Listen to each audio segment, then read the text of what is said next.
Oremos juntos. Dios Padre, te damos gracias. Nos has permitido un tiempo valioso para poder compartir comunión por medio de hoy la palabra de Eclesiastés. Por medio de este libro de Eclesiastés queremos entenderte más profundamente y conocerte. Para esto guíanos, Señor. Queremos entender más profundamente esta palabra asombrosa tuya y queremos ser más sabios en nuestra juventud y utilizar el resto de nuestras vidas y vivirla valiosamente. Y para esto guíanos. Pedimos que permitas tu gracia al corazón de cada uno en este tiempo tan precioso y que nos cuides, y oramos en nombre del Señor Jesús. Amén. Busquemos Eclesiastés. Eclesiastés, capítulo 1, versículo 1.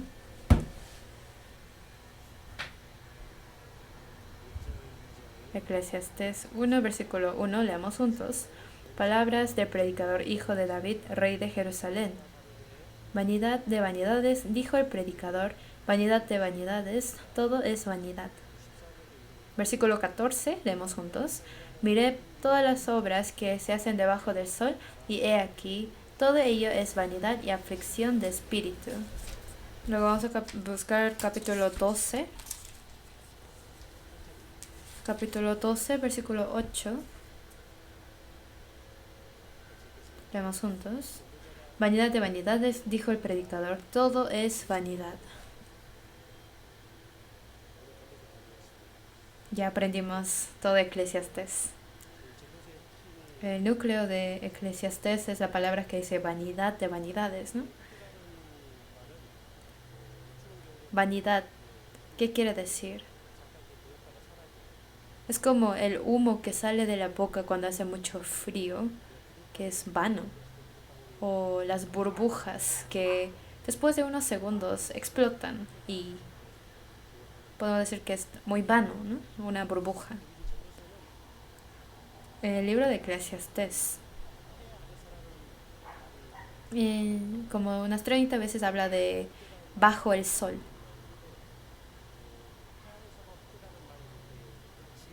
Entonces lo escribe juntamente con vanidad. Entonces, que es vano bajo el sol. Bajo el sol quiere decir un mundo donde Dios no está. Nosotros en este mundo vivimos junto a Dios, pero un mundo sin Dios es vanidad. Un mundo sin Dios, eso lo muestra como el mundo bajo el sol. Que el mundo sin Dios es el más insignificante y vano. Es lo que este libro nos quiere dar a conocer.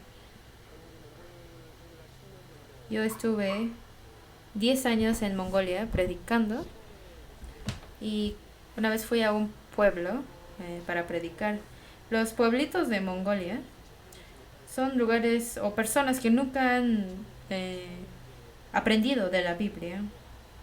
Una vez fui a un pueblito y me encontré a personas que nunca habían escuchado de Dios en su vida. Y al ver cosas así, realmente pensé, qué lástima, qué triste por ellos. Ahí también brilla el sol, pero realmente llevan vidas muy vanas. Llevan vidas realmente insignificantes delante de Dios, y al mirar esto sentí muy triste en el corazón. El año antepasado, antes de venir a Corea, fui a Ulan-Ude en Rusia. Es una ciudad de Rusia.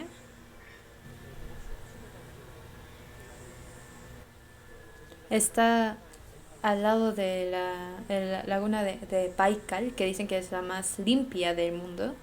Es una ciudad grande de unos 500.000 habitantes. Y en la parte de Mongolia, la mitad era mongolianos y la mitad era rusos que vivían ahí. Yo había ido a esta ciudad por mi visa y ahí me encontré a algunas personas de Mongolia y platiqué con ellos.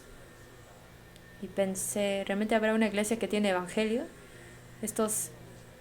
Porque si no, los 500.000 almas estarían muriendo. Aunque ellos están viviendo muy diligentemente, pero qué tan triste y es su vida, porque es perdida. Eso pensé. Eclesiastés muestra qué tan miserable y vil es la vida sin Dios. Es un libro que nos muestra esto claramente. Por eso vamos a buscar capítulo 2, versículo 11. 2, versículo 11. Dice, miré yo luego todas las obras que habían hecho mis manos y el trabajo que tomé para hacerlas, y he aquí todo era vanidad y aflicción de espíritu y sin provecho debajo el sol. Que en un mundo sin Dios todos estos trabajos son vanos, eso está diciendo. Versículo 17. Dice, aborrecí por tanto la vida, porque la obra que se hace debajo del sol me era fastidiosa, por cuanto todo es vanidad y aflicción de espíritu. Bajo el sol, en este mundo donde Dios no está, todo es vano. Luego capítulo 3, versículo 22.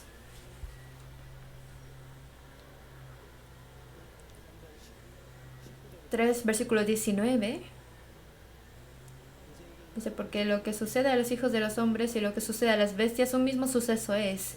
Como mueren los unos, así mueren los otros, y una misma respiración tienen todos, ni tiene más el hombre que la bestia, porque todo es vanidad. Está diciendo que la vida sin Dios es vano, repetidamente, ¿no? La vida sin Dios realmente es vano. Vamos a marcar Eclesiastés y vamos a buscar 1 Corintios 15. Viene una palabra contraria en 1 Corintios capítulo 15.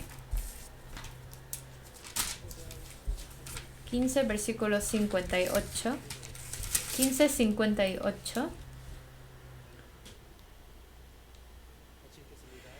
58 leemos juntos. Así que, hermanos míos amados, estad firmes y constantes, creciendo en la obra del Señor siempre, sabiendo que vuestro trabajo en el Señor no es en vano. Así es. La palabra contraria de debajo del sol es en el Señor. Que en el Señor sabemos que el trabajo en el Señor no es en vano. Si estamos en el Señor, realmente esa vida no será una vida vana. En San Juan capítulo 15, Jesús dijo, permaneced en mí, ¿no? Que permanezcan en Jesús. ¿Cómo puede uno permanecer en Jesús? ¿A dónde uno tiene que ir para permanecer en el Señor? ¿En Jesús? Vamos a buscar Efesios capítulo 3.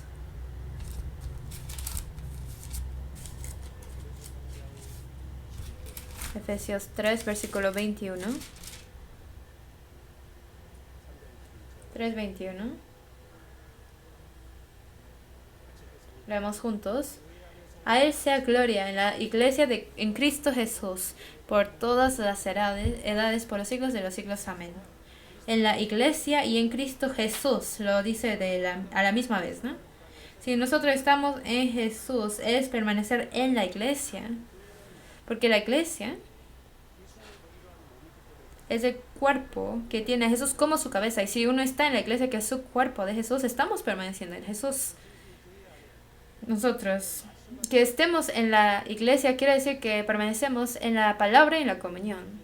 Si una persona dice, me lastimaron los hermanos, ya no puedo venir a la comunión, ya no quiero venir a la iglesia.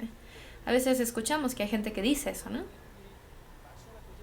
Pero, ¿qué es la razón de por qué vienen ante la palabra y la comunión? ¿Por qué vienen a la palabra y la comunión? ¿Vienen para los hermanos? Si nosotros escuchamos la palabra y tenemos comunión, no primeramente es para los hermanos y hermanas. Están confundiéndolo.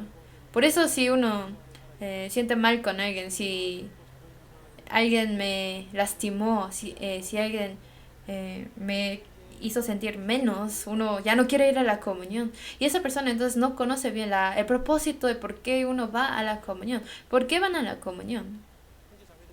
¿Vienen a ver a los hermanos y hermanas?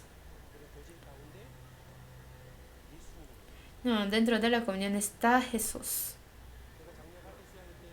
En retiro de verano pasado, yo tuve comunión con 2 jóvenes.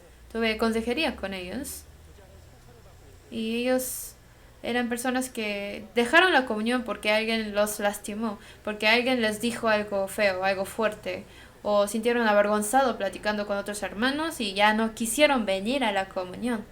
Pero compartiendo comunión, ellos habían perdido el propósito de por qué van a la iglesia. Entonces, antes venían porque querían a los hermanos, pero como ya no querían a algún hermano, ya no querían venir a la iglesia. Nosotros no venimos a la comunión para ver a los hermanos y hermanas. Dentro de nuestra comunión, dentro de la palabra, Dios está con nosotros y es el lugar donde podemos encontrarnos con Jesús y es porque vamos a la comunión. Aunque todos los hermanos me aborrezcan, tengo que venir a la comunión o no. Sí tengo que presentarme porque ahí es donde puedo tener más profunda comunión con Jesús. Obviamente uno solo puede tener comunión con el Señor, pero estando en medio de la comunión junto a los demás hermanos, ahí está el poder de la obra del Señor y así dice la palabra. Por eso es que primeramente nosotros venimos a la comunión para encontrarnos con el Señor y ahí es donde podemos permanecer en el Señor y juntamente participar en las obras del Señor. Por eso nosotros, la segunda razón sería estar en la comunión para amar a los hermanos y hermanas. No venimos a la comunión para que nos amen, sino para amar venimos a la comunión. Hay personas que dicen, en nuestra iglesia hay muy poco amor. Pero esas personas, ellos mismos, no pueden amar a los demás. Y como quieren recibir amor, es que quieren que alguien me reconozca, alguien me alabe. Pero como no hay nadie así, sienten que no hay amor. Nosotros hemos recibido amor del Señor y si venimos a la comunión para recibir el amor del Señor y amar a los demás hermanos, seguramente uno podrá experimentar que hay abundante amor. Venimos a la comunión para encontrarnos con el Señor y para continuamente recibir el amor del Señor, para poder amar a los demás hermanos y hermanas y para eso venimos a la comunión. Y al permanecer dentro de la comunión, la palabra es cuando permanecemos en el Señor. Y al permanecer en el Señor, realmente será una vida que no es vano.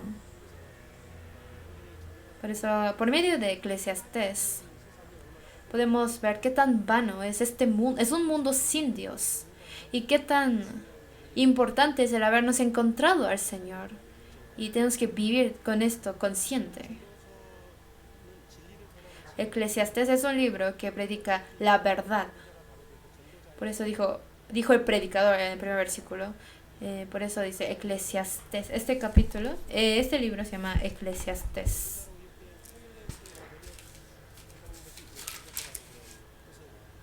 Entonces, Eclesiastés significa, o el predicador, ¿no?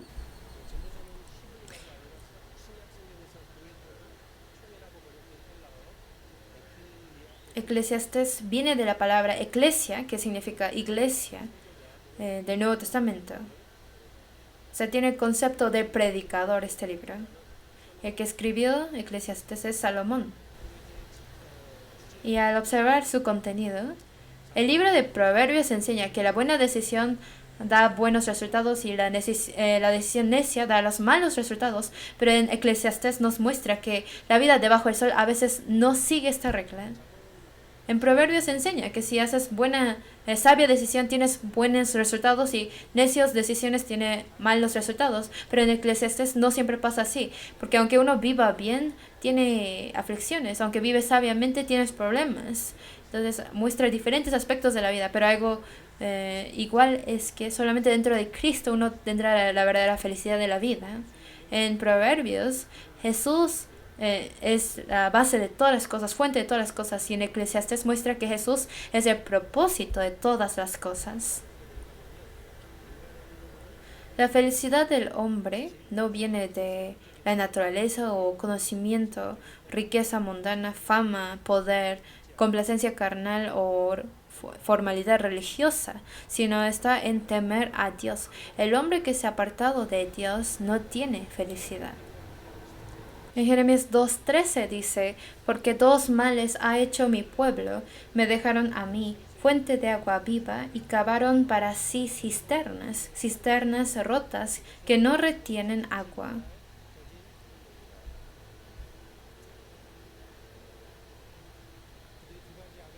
dos males hicieron, dice. Primero es dejar a Dios y segundo, cavaron para sí cisternas lejos de Dios. Y eso fue lo que llevó a su vida a la destrucción. En Eclesiastés vamos a ver los puntos importantes de Eclesiastés. Eclesiastés capítulo 1, versículo 1 a 11, muestra que todo es vanidad. Y luego de 1:12 a capítulo 6, comprueba que todo es vanidad.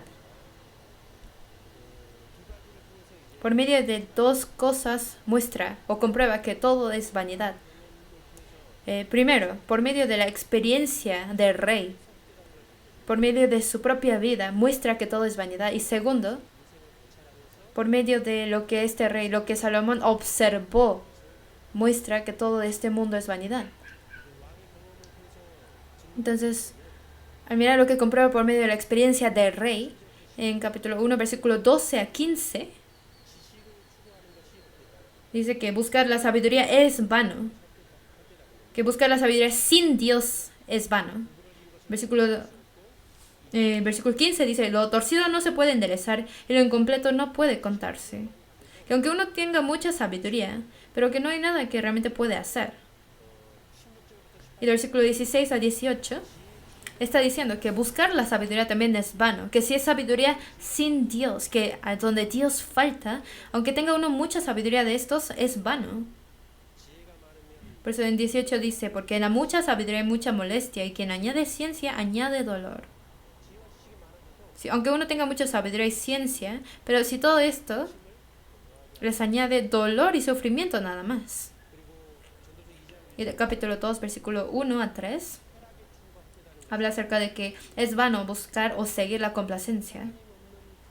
La complacencia sin Dios es algo que no dura y es algo que no continúa para siempre. Poder aclarar bien esto es muy importante.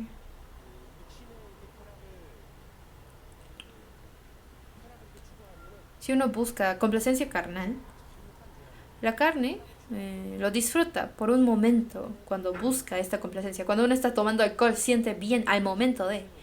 Después de recibir la salvación, cuando cometen pecados, sienten placer o no. Luego sí uno siente placer al pecar. Siento gozo a cantar una canción mundana. O cosas así que trae complacencia carnal, pero todo esto solamente es del momento nada más. Pero si uno, después de disfrutar esta complacencia carnal, en el momento estaba feliz, pero cuando pasa el tiempo, ¿qué sentirá? Sentirá arrepentimiento y sufrimiento y dolor en su corazón. Y por haber vivido así en pecado, al pensar en estos errores uno siente dolor. Entonces al pecar, al momento uno siente gozo, pero luego sigue el dolor. Y luego cuando vivimos obedeciendo a Dios, haciendo el bien, la carne al momento no se goza en ese momento, pero cuando pasa el tiempo, cada vez que uno lo piensa, será de gran gozo y alegría para esa persona, ¿no? Entonces el alma de esto se gozará continuamente. La complacencia carnal momentánea del mundo les da la felicidad momentánea en ese momento nada más. Pero cuando hacemos la voluntad de Dios, obedeciendo su voluntad, al momento sentimos sufrimiento carnal tal vez, pero en el corazón sentiremos continuo gozo. Y todo lo que hemos vivido correctamente, el Señor en el cielo nos lo recompensará con la bendición eterna. Entonces, buscar la complacencia carnal no les puede dar la verdadera satisfacción. Entonces nos muestra que solamente tiene gozo temporal. Y de versículo 4 a 11 de capítulo 2, podemos ver que Salomón hizo todo lo que quiso carnalmente. Hizo su palacio, plantó su viña, vivió con 1000 mujeres, Él ya experimentó toda la complacencia carnal que un hombre puede desear y que después de todo esto es vano y se siente vacío. Eso está diciendo de que no hay verdadero gozo. Y en Eclesiastés 2, versículo 12 a 23, está hablando de que todo es vanidad al final. Que sea sabio, que sea necio, todos se mueren. Sean sabios o sean necios, no serán recordados y al final aún el sabio y aún el necio serán olvidados. Que no importa si uno haya vivido sabiamente o neciamente, al final no hay gran diferencia, eso está diciendo. Y aunque uno ganó mucho dinero toda la vida y dejó mucho dinero, pero no se lo puede gastar toda la vida, y una persona que no se esforzó va a recibir ese dinero, va a vivir. O sea que eso también muestra que lo que uno ha esforzado es vano. Y de 2:24 a 26 habla acerca de que solamente dentro de Dios existe la verdadera felicidad. En versículo 24, no hay cosa mejor para el hombre sino que coma y beba y que su alma se alegre en su trabajo. También he visto que esto es de la mano de Dios. Solamente en Dios está la verdadera felicidad. Y luego de capítulo 3 empieza a testificar por medio de lo que el rey observó detalladamente en la vida, para luego decir que todo es vanidad.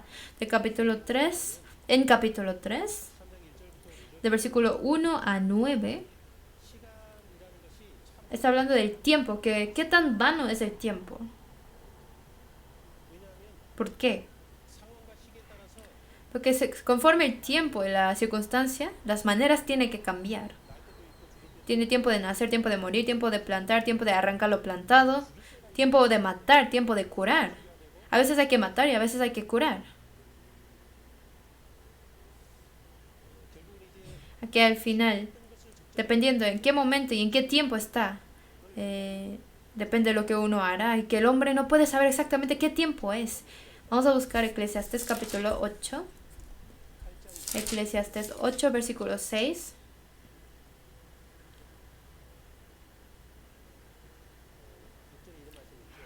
(8:6) dice: porque para todo lo que quisierais hay tiempo y juicio, porque el mal del hombre es grande sobre él. Para todo lo que quisierais hay tiempo y juicio. Que cada cosa tiene su momento y su manera de hacer las cosas. Pero el hombre no sabe esto, no sabe cómo, por eso puede haber problemas. Y por no hacer estas cosas adecuadamente, es un gran mal y carga sobre este hombre. Vamos a buscar capítulo 9, versículo 11. 9:11 dice: me volví y vi debajo del sol que ni es de los ligeros la carrera, ni la guerra de los fuertes, ni aun de los sabios el pan, ni de los prudentes la riqueza, ni de los elocuentes el favor, sino que tiempo y ocasión acontecen a todos. 12. Porque el hombre tampoco conoce su tiempo. No sabe en qué tiempo actuar, de qué manera. Como los peces que son presos en la mala red, y como las aves que se enredan en lazo, así son enlazados los hijos de los hombres en el tiempo malo, cuando cae de repente sobre ellos. Entonces, que es muy difícil para que un hombre haga algo adecuadamente a su tiempo. Por eso el tiempo es tan vano, eso está diciendo. En Eclesiastés 3, versículo 10 a 15, habla acerca de las enseñanzas que nos da el tiempo. En versículo 10 dice que Dios ha dado trabajo a los hombres para que se ocupen en él. Nosotros tenemos que pensar profundamente en el tiempo para obtener sabiduría. ¿Qué tipo de sabiduría? En versículo 11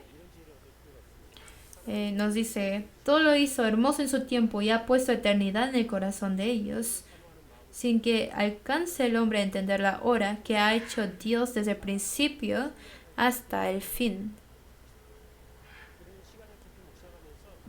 tenemos que meditar profundamente el tiempo y saber que no tenemos manera de calcular el tiempo. Y la persona quien ha entendido esto, ¿qué tiene que hacer? Hacer lo que dice en versículo 14. He entendido que todo lo que Dios hace será perpetuo. Sobre aquello no se añadirá ni de ello se disminuirá. Y lo hace Dios para que delante de Él teman los hombres.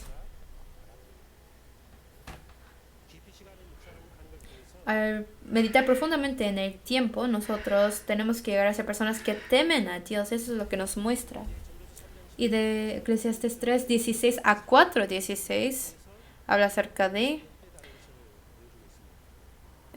las contradicciones de la vida para mostrar que la vida es vana. De 3:16 al 22 habla acerca de que en este mundo no existe la verdadera justicia y que la injusticia prospera en la tierra. Existe el juez y la ley, pero hay momentos en que no existe la justicia. Y cosas así pasan en este mundo. Y capítulo 4, versículo 1 a 3 dice que a veces la justicia es oprimida. Hay personas oprimidas que no reciben consuelo. Que realmente en este mundo ocurren muchas cosas injustas. Eso nos muestra. Y de 4:4 a 16 habla acerca de que la relación entre humanos es muy solo. Porque uno quiere hacer bien algo y luego otros tienen envidia y contienda. Y yo quiero hacer algo bien y los demás me odian y me tienen envidia y cosas así que pasan. Y más adelante habla acerca de que hay muchas dificultades dentro de la vida. Ya por eso la vida es vana, la vida es difícil. Y Eclesiastés capítulo 5, de 5:1 a 7, habla acerca de la religión de este mundo sin Dios. Que buscar algún Dios, alguna imagen es vano, es lo que nos muestra. Por eso nosotros tenemos que venir a escuchar la palabra del Señor. Y 5:7 como conclusión dice, 5:7, leemos juntos, donde abundan los sueños, también abundan las vanidades y las muchas palabras, mas tú teme a Dios. Al final nosotros tenemos que temer a Dios. Esto es lo que nos está mostrando. Y de 5:8 a 6:12 habla acerca de algunas como quejas de la vida. De que uno tiene mucha riqueza, pero que no puede cuidar su riqueza. En versículo 11 dice, cuando aumentan los bienes, también aumentan los que los consumen. ¿Qué bien pues tendrá su dueño si no verlos con sus ojos? Si yo gano poco dinero, no muchos están enlazados a mí, pero si tengo mucho dinero, habrá muchas personas a mi alrededor que me quieren quitar mi dinero, ¿no? Y versículo 13 dice, hay un mal doloroso que he visto debajo del sol, las riquezas guardadas por sus dueños para su mal, las cuales se pierden en malas ocupaciones, y a los hijos que engendraron nada les queda en la mano. Como salió del vientre de su madre desnudo, así vuelve yéndose tal como vino, y nada tiene de su trabajo para llevar en su mano. Que aunque él ganó mucho dinero, pero cuando ya se va, ya se muere, irá con las manos vacías. Entonces, no tenemos ni la capacidad y poder de cuidar lo que hemos ganado. Solamente lo podemos tener en este mundo por un tiempo muy corto. Y tampoco podemos gozarnos de todas nuestras ganancias. En capítulo 6, versículo 2, dice, del hombre a quien Dios da riquezas y bienes y honra, y nada le falta de todo lo que su alma desea, que reciba todo lo que quiso. Dice, pero Dios no le da facultad de disfrutar de ello, porque esa persona no supo administrar bien sus riquezas. Entonces, aunque tiene muchos bienes, pero no los puede disfrutar. Eso es otra queja de la vida. Luego capítulo 6, versículo 6. Porque si aquel viviere 1000 años 2 veces sin gustar del bien, ¿no van todos al mismo lugar? Que aunque viva 2000 años, no podrá disfrutar todo lo que tiene. Por eso al final, una vida sin Dios solamente puede vivir con quejas. Eso nos está mostrando. Y del capítulo 7, versículo 1 a 12, versículo 14, habla acerca de los consejos de cómo debemos vivir en esta vida tan vana, que en este mundo tan malvado, cómo debemos nosotros vivir, nos está mostrando aquí. De 7, versículo 1 a 14.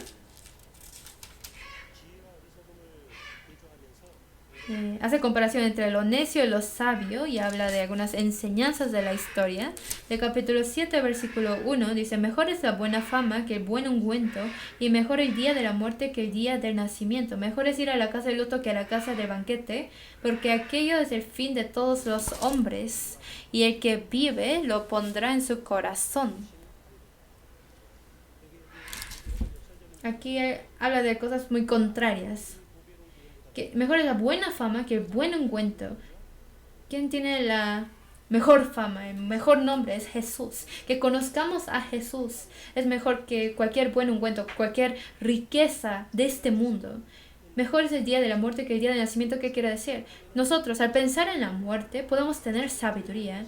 Es mejor ir a la casa de luto que a la casa de banquete, porque en la casa de luto podemos meditar profundamente para pensar y preparar nuestra muerte. Es mejor pesar que la risa, dice. Porque si tenemos el pesar de ir al infierno, esa persona podrá prepararse para evitar el juicio. Mejor es oír reprensión del sabio que la canción de los necios, dice.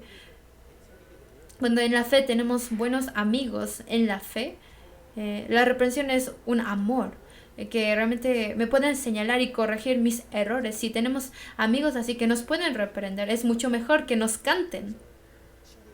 Entonces por eso dijo, mejor es la reprensión del sabio que la canción de los necios. Es necesario que tengamos amigos que nos pueden reprender y exhortar por nuestros errores, para que podamos corregir uno al otro. Lamentablemente no tengo muchas personas que quieran reprenderme o exhortarme, porque ya soy un adulto y no tengo muchas personas a mi alrededor que me reprendan, y lamento esto. A veces hay algunos pastores que me hablan de algún problema que tengo y siento muy gozoso y muy agradecido. Creo que no me creen, pero es verdad. Entonces es algo muy hermoso que les puedan reprender.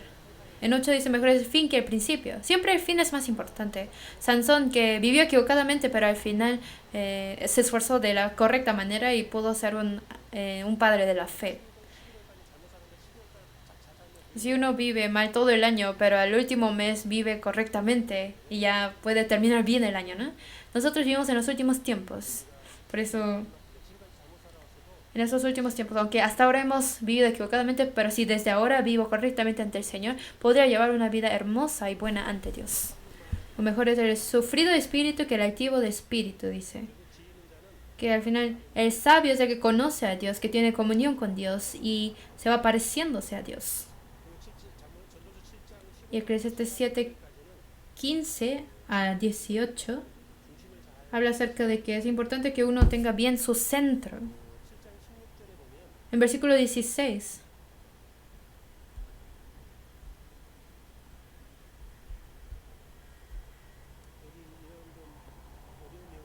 dice algo un poco complicado. 16 dice, no seas demasiado justo, ni seas sabio con exceso, ¿por qué habrás de destruirte? Entonces, si es bueno ser justo, ¿por qué dice no seas demasiado justo? ¿Qué estará diciendo aquí?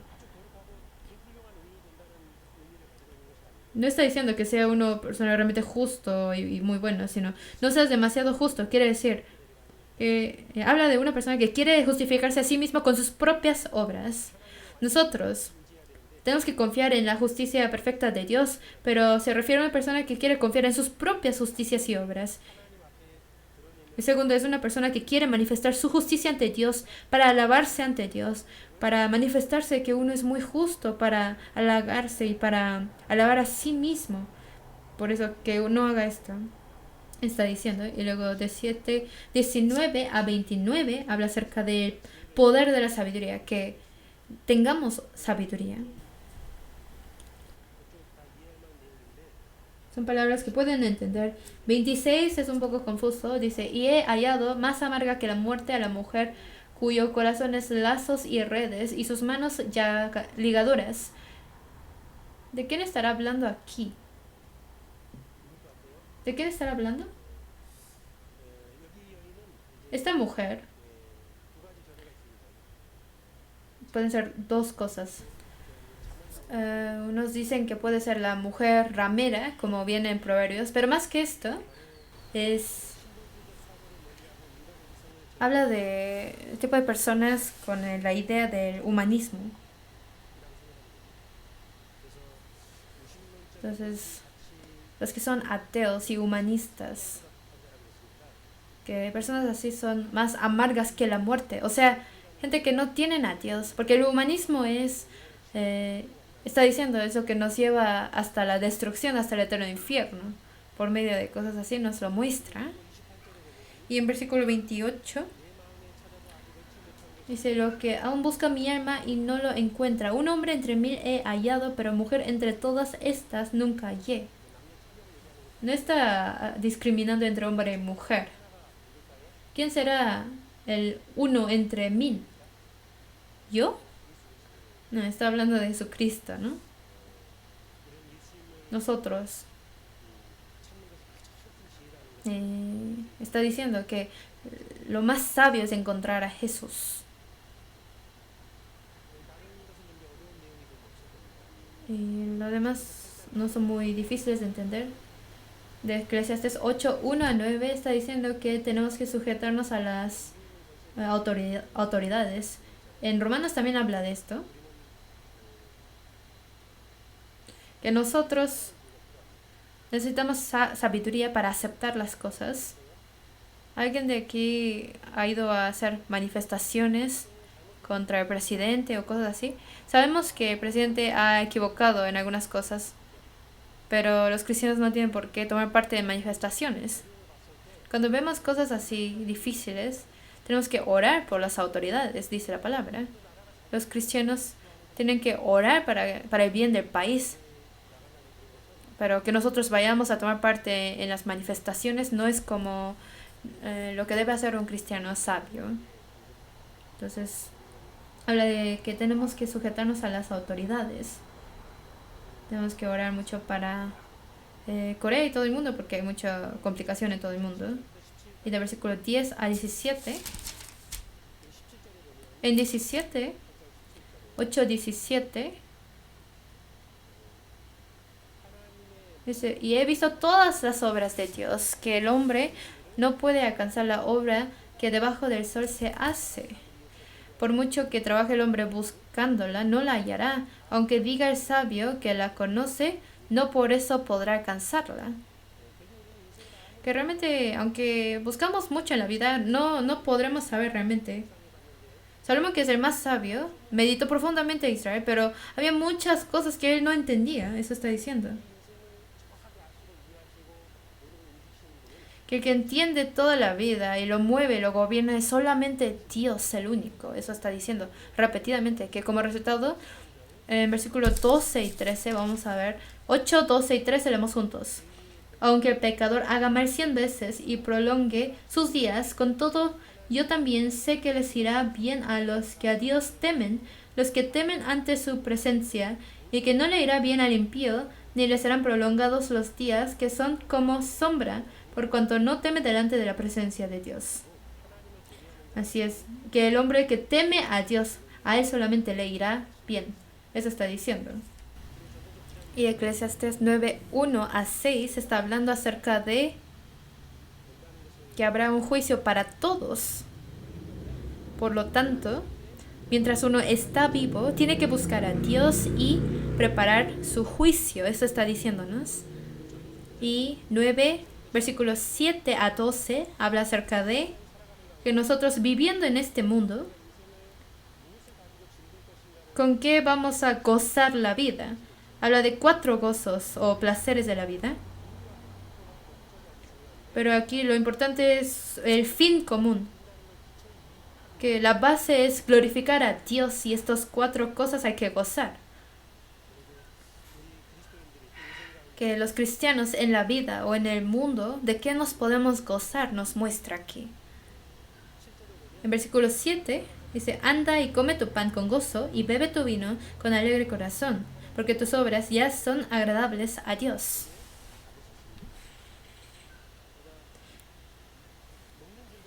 Tenemos el gozo de comer, ¿no? ¿Sí se gozan de la comida? Que no se goza de comer. Qué triste, ¿no? Los cristianos salvos nos gozamos de muchas comidas que Dios nos ha dado y nos agradecemos y nos gozamos y todo esto es bueno.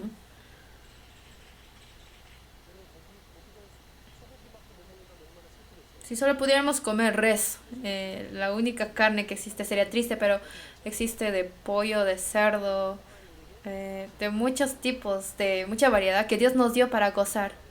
Pero tampoco tienen que ser muy exigentes, ¿no? En el sabor de la comida. La avaricia, que es pecado, ¿no? Dice. Entonces, y es también es pecado dañar su salud comiendo tanto, ¿no? Entonces tenemos que comer sanamente y no exigir tanto sabor de la comida, no sería algo muy sabio.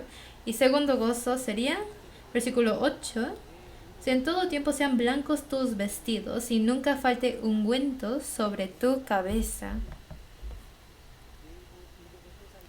En todo tiempo sean blancos tus vestidos y nunca falte ungüento sobre tu cabeza. Aquí habla del gozo de la hermosura. Los vestidos, habla de que llevemos vidas santas y limpias. No falte ungüento sobre tu cabeza, ¿qué quiere decir? Nosotros tenemos que dar aroma de cristiano. Que nos arreglemos también de un gozo, ¿no? Pero tampoco es para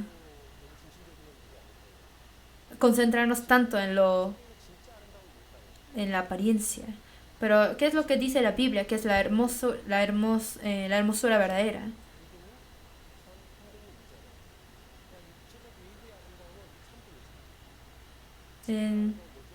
¿Qué es la verdadera hermosura? No es la apariencia, sino es la verdad. La verdad es lo más hermoso en los ojos de Dios y luego es la bondad. Es ser amable, ser buena persona. Pero en este mundo va al revés, porque este mundo ve la apariencia como lo más hermoso y luego la bondad, y la verdad no es muy importante. Pero la verdadera hermosa es primero verdad, luego bondad y luego apariencia. Entonces tenemos que ser limpios y santos.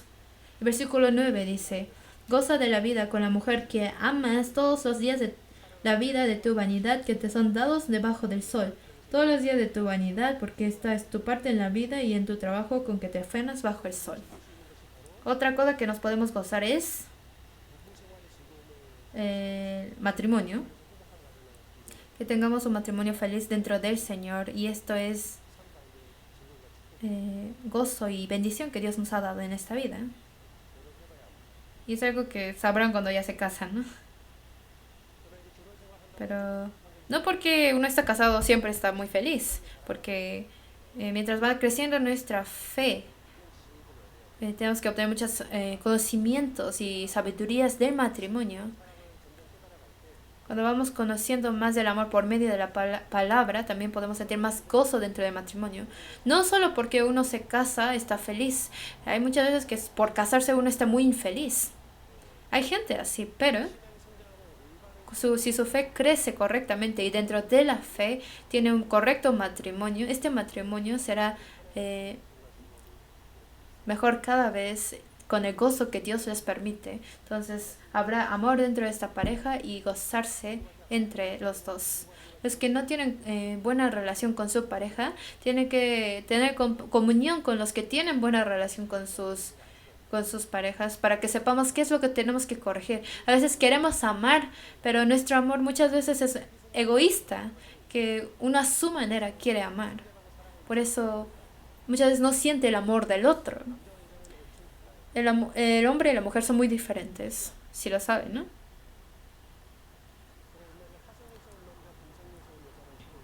Había un libro que dice la mujer de Marte y el hombre de Tierra. O sea, que son muy diferentes, que vienen de diferentes planetas. Entonces, veían muchas estrellas en común y vinieron al mismo planeta, vivieron juntos, pero viviendo juntos luego son muy diferentes, por eso se peleaban mucho. Entonces, al principio querían el punto diferente del otro, pero luego por lo mismo se pelean mucho. Entonces, para descubrir el punto diferente del otro, para amarlo, para quererlo y vivir juntos en armonía es el matrimonio bueno. Es lo que dice el libro.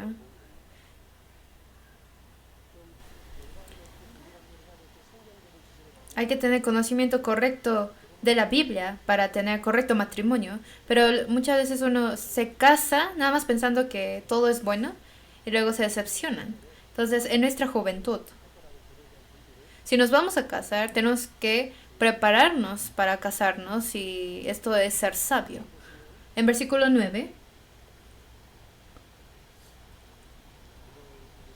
en versículo 10, dice, todo lo que te viniera a la mano para hacer, hazlo según tus fuerzas, porque en el Seol a donde vas no hay obra, ni trabajo, ni ciencia, ni sabiduría. Cuando aquí dice Seol, el Antiguo Testamento no se distingue entre el cielo y el infierno, sino dice Seol. Pero significa el lugar a donde vas cuando te mueres. Entonces, estaría diciendo que el salvo irá al cielo, pero no está diciendo que el salvo irá al infierno, sino en hebreo Seol se traduce como el lugar a donde va uno cuando muere. Pero ya en el Nuevo Testamento es cuando se distingue entre el cielo y el infierno. Entonces cuando nos morimos ya no podemos vivir para el Señor, pero mientras estamos en esta tierra, Dios nos ha dado el gozo por medio de los trabajos, que si uno trabaja diligentemente,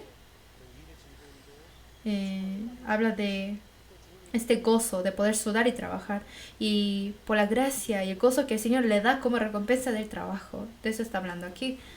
Y luego, de capítulo 9, versículo 13 a 18, habla acerca de el valor de la verdad o de la sabiduría, que tenemos que obtener esta verdad.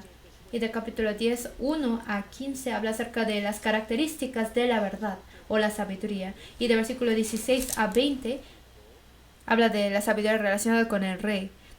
Capítulo 11, versículo 1 a 6, dice, echa tu pan sobre las aguas, y así empieza. Está relacionado con predicar el evangelio. Habla de la sabiduría relacionada con los negocios. Y capítulo 11, versículos 7 a 8, habla acerca de la sabiduría relacionada con la juventud. De que somos jóvenes. Mientras somos jóvenes, antes de envejecernos, nos tenemos que acordarnos de nuestro Creador. Esto es la sabiduría, eso está diciendo. Capítulo 12, versículo 1 dice, acuérdate de tu Creador en los días de tu juventud, antes que vengan los días malos y lleguen los años de los cuales digas, no tengo en ellos contentamiento. Que mientras uno sea joven, es de mayor bendición encontrar al Señor de más joven. Ustedes fueron salvos de jóvenes, entonces recibieron mayor bendición que los que recibieron la salvación de grandes. Y esto también podría decir que es una sabiduría. Y como resultado, en capítulo 12, versículo 9 a 14, habla de como el resumen o el resultado. Y el resumen del fin es en versículo 13, dice, el fin de todo el discurso oído es este, teme a Dios y guarda sus mandamientos, porque esto es el todo del hombre. Y aprendimos todo Eclesiastés. Preparando este estudio, dije, ¿cómo lo haré para estudiar bien este libro con ustedes? Y era muy difícil, personalmente. Por eso dije, ¿qué puntos debería de platicar con ustedes?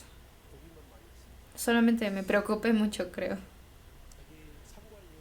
Aquí vienen puntos que tenemos que enfocarnos.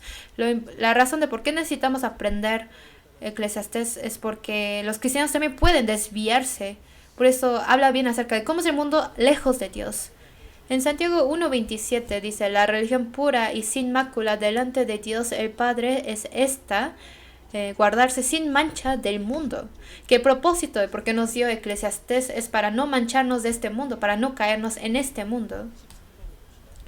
Luego, hablando del libro de Job, en el libro de Job habla de la vida personal, la vida que se enfocaba en sí mismo y eso termina. Job pasó por esta prueba como fuego y termina su vida enfocada en sí mismo y empieza a ver a sí mismo como Dios lo ve. Y esto es muy importante. Es importante que nos miramos nosotros mismos como Dios nos ve.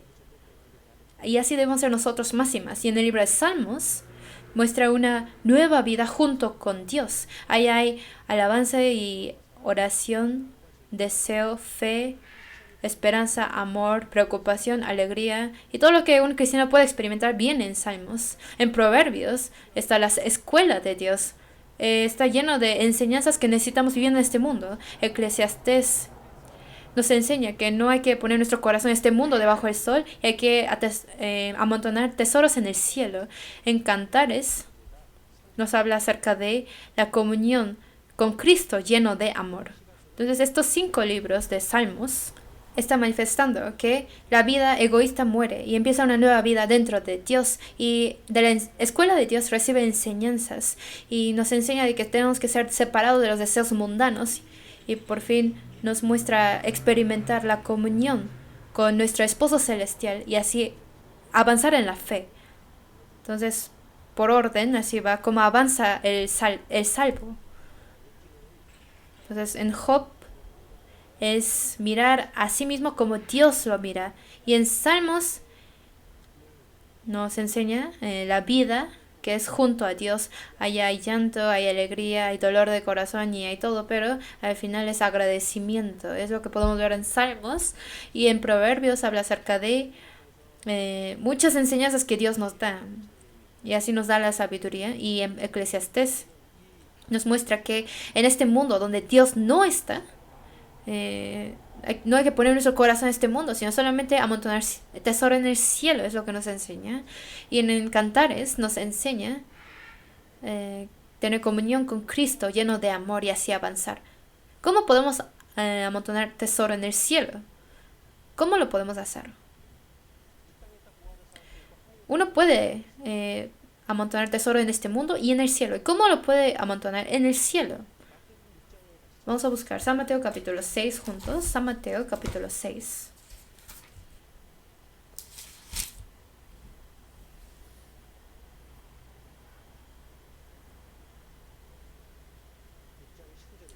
San Mateo 6, versículo 19. 6, 19 a 20. 19-20 leemos juntos. No os hagáis tesoros en la tierra, donde la polilla y el orín corrompen, y donde ladrones minan y hurtan, sino haceos tesoros en el cielo, donde ni la polilla ni el orín corrompen, y donde ladrones no minan ni hurtan, porque donde esté vuestro tesoro, ahí estará también vuestro corazón. Dijo, no os hagáis tesoros en la tierra, sino en el cielo. ¿Cómo puede uno hacer tesoro en el cielo? Esto es muy importante. Quizás uno está viviendo, amontando tesoro aquí en la tierra o en el cielo. ¿Y cómo lo pueden hacer en el cielo? ¿Cómo será? La respuesta viene en versículo 21. 21 leemos juntos. Porque donde esté vuestro tesoro, ahí estará también vuestro corazón. ¿Dónde está mi corazón? Al saber esto, uno puede saber si uno vive haciendo tesoro en el cielo o en la tierra. Si yo tengo mucho interés en el dinero, ¿en dónde estoy haciendo tesoro? En la tierra. Si yo tengo mucho interés en mis hermanos y hermanas, ¿dónde está haciendo su tesoro? Está haciendo su tesoro en el cielo. Si yo amo demasiado la palabra, esa persona seguramente hará tesoro en el cielo. si yo amo la palabra, la iglesia, tengo interés en Dios y en las almas, esa persona está llevando una vida que hace tesoro en el cielo. Pero si tiene uno interés en la fama y en el poder y en la riqueza de este mundo y es todo su interés ahí, esa persona estaría haciendo mucho tesoro en esta tierra. Donde está vuestro corazón, está vuestro tesoro. O sea, hay que pensar dónde está nuestro corazón. Eclesiastés nos enseña que vivir poniendo este corazón en el mundo, al final todo es vano. Por eso nosotros tenemos que enfocarnos en Dios, es lo que nos muestra. Entonces en Job habla de la bendición a través de las aflicciones. En Salmos es la alabanza por las oraciones. En Proverbios es la sabiduría por los consejos. En Eclesiastés es entender la verdad de la vida por la vanidad. En Cantares habla de la gran bendición que uno recibe por ser unido al Señor. Entonces Job es sufrimiento y después en Salmos es adoración y en Proverbios es la sabiduría, en Eclesiastés es el propósito de la vida y en Cantares es el enamorarse de Dios o en otras palabras el matrimonio. Entonces por medio de estas 5 cosas podemos pensar en el avance de nuestra fe.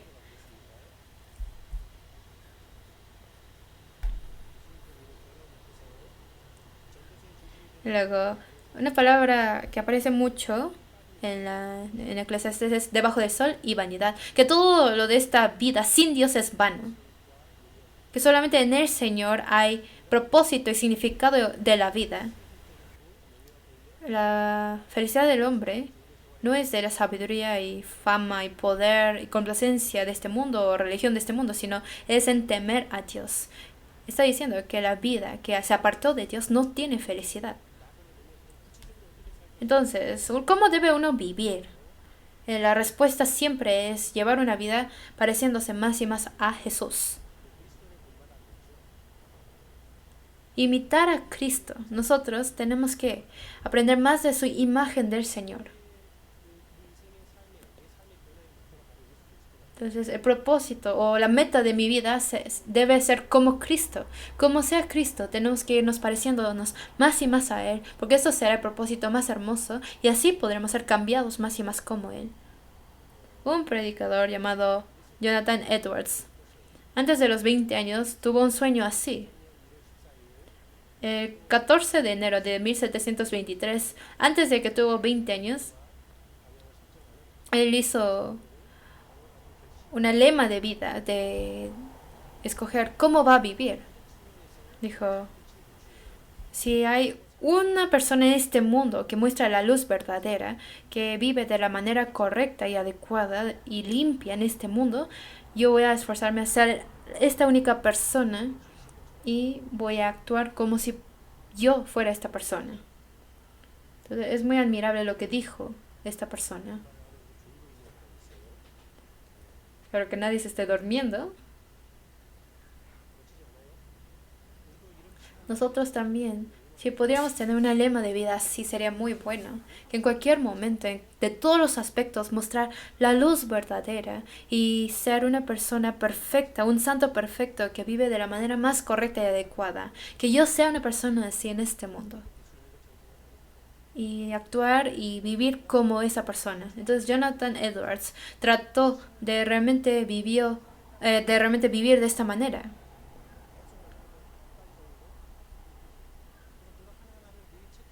Y hizo como 100 puntos que él puede cumplir en un día. Y cada día hacía como un checklist de todo lo que él debería de hacer en su día para vivir de esta manera.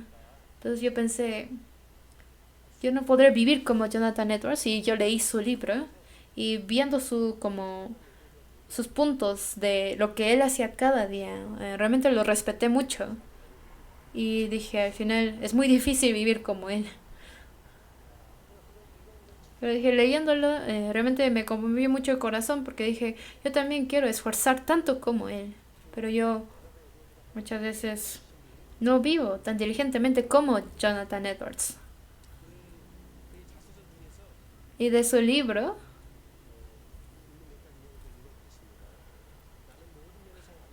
En unos puntos de su libro dijo, yo siempre tuve un corazón ardiente para ser perfecto cristiano.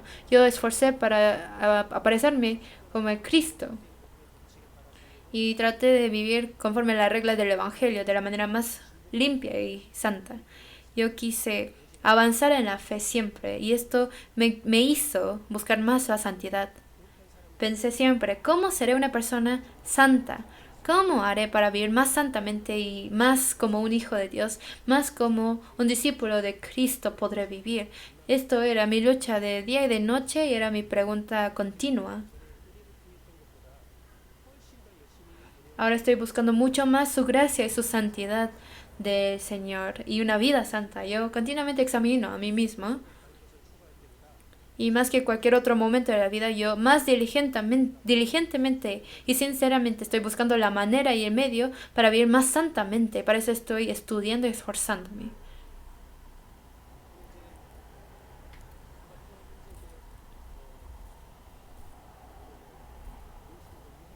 Entonces eso fue como su diario de lo que él escribía en su vida.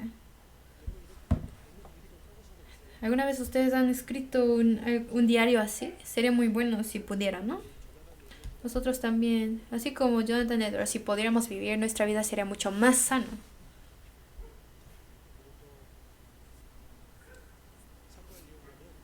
Y otros puntos que vamos a pensar, para resumírselos, primero, está enseñándonos que la enseñanza sin Dios es vano, no hay satisfacción. Y la sabiduría sin Dios es solamente tristeza. La complacencia sin Dios es decepción nada más. Trabajo sin Dios es solamente sufrimiento. Filosofía sin Dios es vacío. La vida sin Dios es depresión. La riqueza sin Dios es lo que al final le traerá calamidades. Y por ser rico es más difícil para esa persona ir al cielo. Luego el ser sin Dios al final será desanimado. Es lo que en Eclesiastes nos lo muestra claramente. Que el principio de la sabiduría es temer a Dios. Y hay que tener una actitud seria delante de su orden de Dios. Que la persona que teme a Dios es la persona que tiene la verdadera satisfacción. Pero uno tiene que conocer a Dios para poder temer a Dios. Si no conocemos a Dios, ¿cómo podremos temer a Dios, no? Busquemos Oseas capítulo 6. Oseas capítulo 6.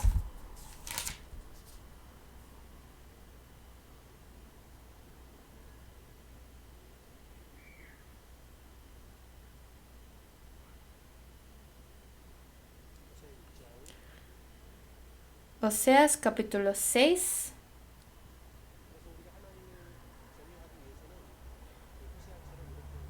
Para poder temer a Dios tenemos que poder hablar así como Oseas 6 versículo 3. Leemos juntos. Y conoceremos y proseguiremos en conocer a Jehová, como el alba está dispuesta a su salida, y vendrá a nosotros como la lluvia tardía y temprana a la tierra. Conoceremos y proseguiremos en conocer a Jehová. Si pasé un día sin platicar para nada con Dios, habría sido un tiempo basado en vano, en donde quiera que estemos nosotros. Si pensamos en Dios, esta persona podría llevar una vida con valor. Vivimos en un tiempo muy ocupado, ¿no? Si no estamos despiertos, podemos dejar llevar nuestro corazón en este mundo muy fácilmente. Vivimos en un tiempo que es muy difícil llevar la vida cristiana. Al mirar los antiguos de la fe, ellos no tenían muchas cosas que hacer, sino pastoreaban, ¿no? Todo el día están en el campo mirando a las ovejas. Y aún así, eh, tenían mucho mejor fe. ¿Por qué? Porque en esos tiempos, sin fin, ellos pensaban y meditaban en Dios, en su grandeza y su magnitud de Dios, su poder de Dios. Meditaban profundamente en Dios y así obtuvieron mucha más sabiduría que nosotros. No somos sabios por conocer muchas cosas de este mundo, sino en lo que nos permite el tiempo. Si meditamos más y más de Dios, serán los tiempos más valiosos de nuestras vidas. Entonces, si podemos hacer el hábito de meditar de Dios, seremos personas muy bien utilizados por Dios. El conocer más y más de Dios es lo mejor que podemos hacer.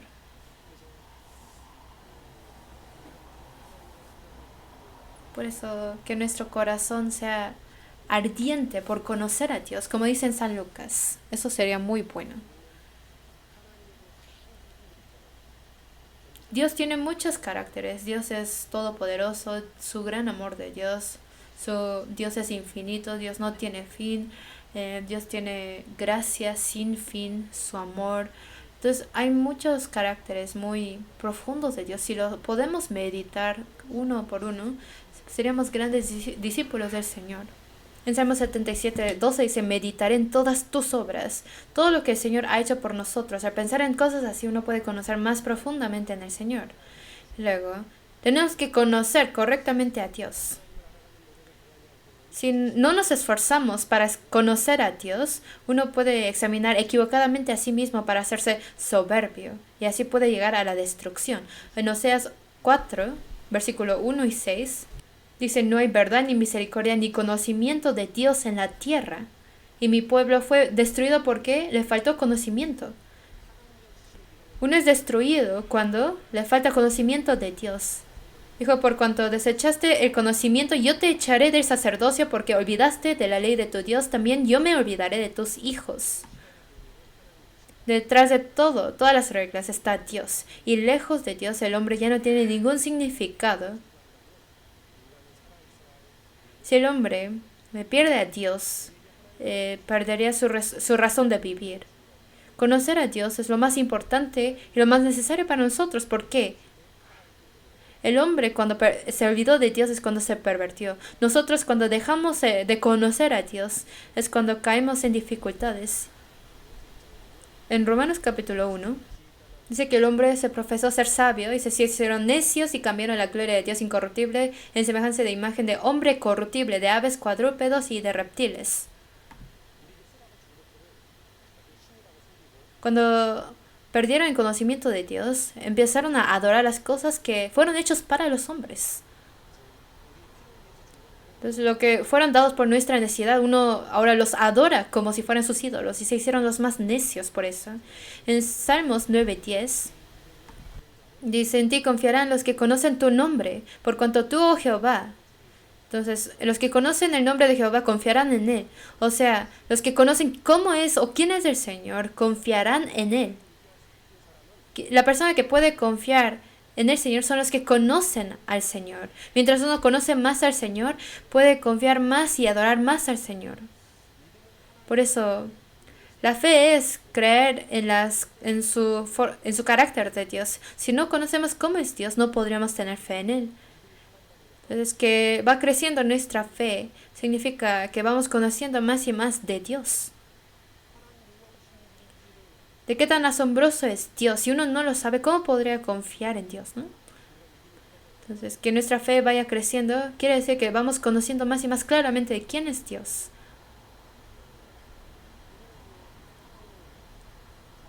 Nosotros conocemos bien a Dios, quién es Dios, nos ha salvado y conocemos muchas cosas de Dios. Yo cuando estuve en Mongolia, leí el libro de una persona, su título era Conozcamos correctamente a Dios. Entonces dije, ¿será necesario leerlo? Yo conozco a Dios, pero sí, leí este libro y leyéndolo me sentí muy avergonzado. Porque yo sentía que conocía bien a Dios, pero al aprender de Dios que meditó y conoció el autor de este libro, pude entender cuánta falta me hacía meditar y conocer de Dios. Por eso sentía muy avergonzado. Porque realmente esa persona, lo que meditó y llegó a conocer de Dios, a comparación de Dios que yo conocía, era muy, muy poco lo que yo conocía. Entonces, yo quiero conocer a Dios más profundo que este autor. Eso pensé. Y realmente pensar profundamente en Dios no era algo muy fácil de hacer. Tenemos que conocerlo más profundamente porque mientras más y más lo conocemos, nuestra vida realmente será cambiada. ¿Por qué son las razones? ¿Qué razones son las que tenemos que pensar en Dios? Dios nos dio la capacidad de pensar, para poder pensar en su nombre de Dios. Y luego, si no piensa uno en cosas santas, no puede ser verdaderos cristianos. Es nuestro deber meditar de Dios y luego meditar en Dios frecuentemente es la prueba de que uno tiene buena fe y luego si uno piensa en Dios puede dejar su amor al mundo. Si piensa en Dios puede vencer el pecado y si piensa en Dios puede amar a Dios más profundamente y si uno piensa en Dios lo imitará. Y luego, si uno piensa en Dios, su gozo y su gracia será llenada.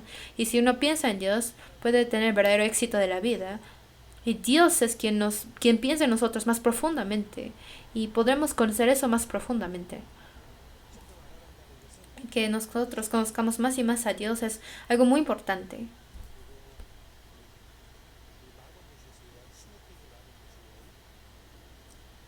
Luego, la manera de cómo podemos pensar frecuentemente en Dios. ¿Qué serán? Primero, empezar el día con pensamiento santo. Cada mañana, cuando despiertan, oran y leen la palabra para empezar su día. Levante la mano y que diga, yo lo hago. Yo cuando me levanto, oro y aunque sea un versículo, leo la palabra. Muy pocos, ¿no?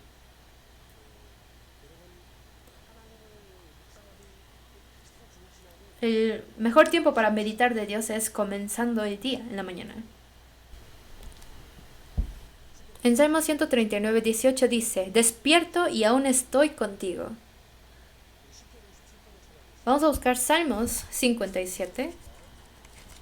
Busquemos Salmos 57. Salmos 57.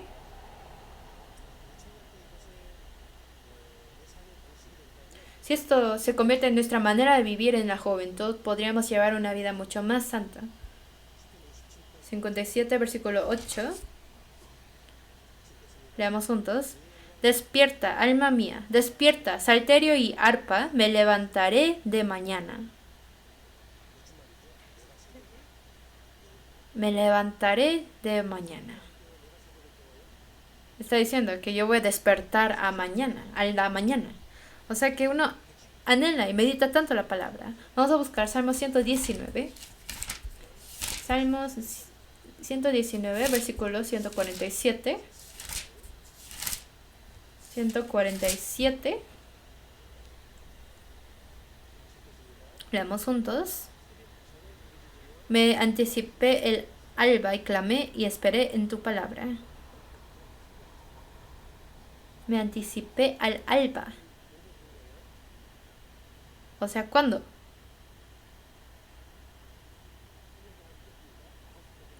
En la madrugada, ¿no?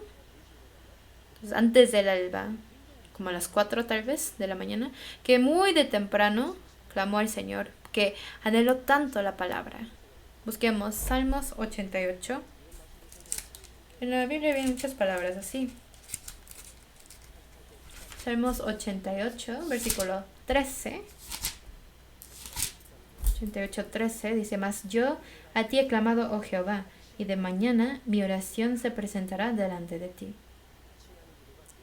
Su oración de la mañana presentará delante de ti.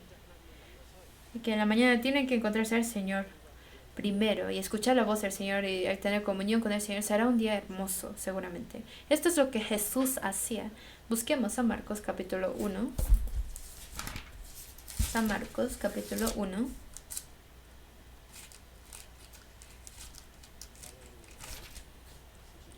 San Marcos 1, versículo 35. Veamos cómo lo hacía Jesús. ¿Cuál era su ejemplo? San Marcos 1:35, leamos juntos. Levantándose muy de mañana, siendo aún muy oscuro, salió y se fue a un lugar desierto y allí oraba. Levantándose muy de mañana, se refiere a entre las 3 y 6 de la mañana. Jesús se levantaba muy temprano y se iba a orar. Y anteriormente habla acerca de que la noche anterior, hasta muy tarde, sanaba a los enfermos y durmió muy tarde. Y todo el día trabajó mucho y otra vez se levantó muy temprano y se fue a un lugar desierto para orar. Entonces nosotros también, en el tiempo de nuestra juventud, Es muy temprano. Si nos despertamos temprano, si oran 5 minutos y durante unos 10 minutos pueden leer, aunque sea un capítulo, ¿no? Y así, si así comienzan el día y preparan el día, con más fuerza podrían vivir el resto del día con el Señor. Eso es una buena oportunidad, ¿no? Si nos despertamos en la mañana y con quién platicamos primero y es palabra de quién escucharemos primero, eso tenemos que pensar. Debe de ser un día acompañado con el Señor, un día que también terminamos con el Señor, así debe de uno vivir la vida, para que esta persona realmente lleve una vida de vivir junto al Señor y así se entrenará para esto. Y mientras más conocemos a Dios, también podemos conocer a nosotros mismos. La vida, tenemos que mirar a nosotros por medio de los ojos del Señor. Nuestra vida es muy valiosa.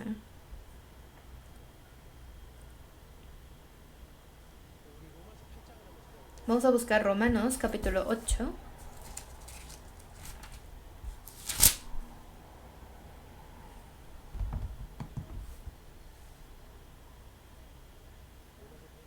Romanos capítulo 8, versículo 6.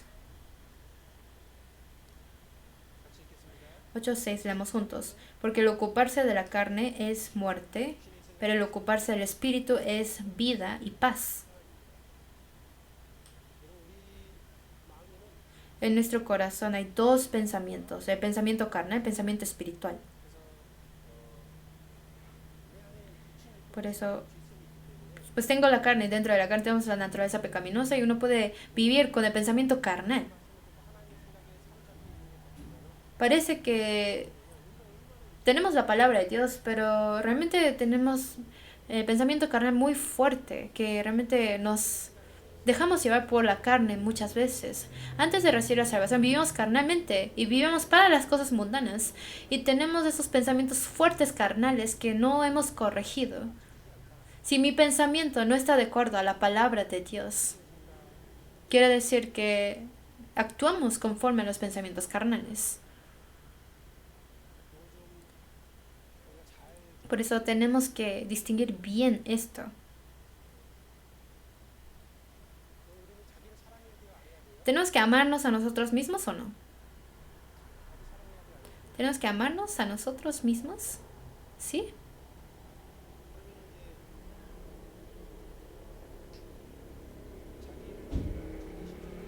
Entonces, para negar a sí mismo, para tomar su cruz y para seguir a Jesús, ¿qué quiere decir? Que niegue a sí mismo.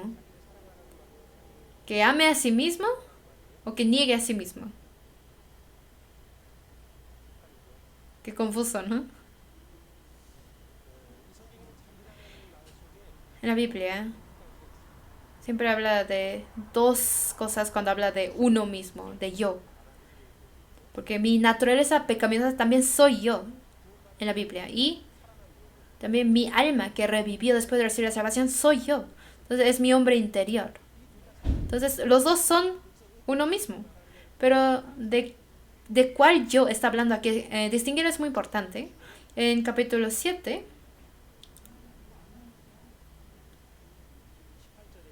7:18 dice, yo sé que en mí, esto es de mi carne, no mora el bien, que mi carne que mora en mí soy yo, pero habla de mi naturaleza carnal. Dice, es el pecado que mora en mí. Y también dijo, existe otra ley en mí, en mis miembros. Este yo existe. Y luego mi hombre interior también existe.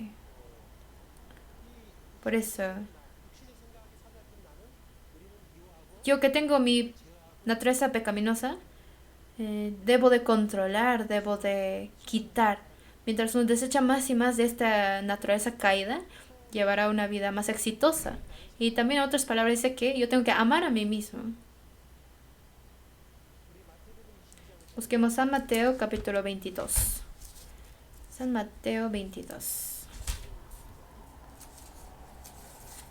San Mateo capítulo 22, versículo 37.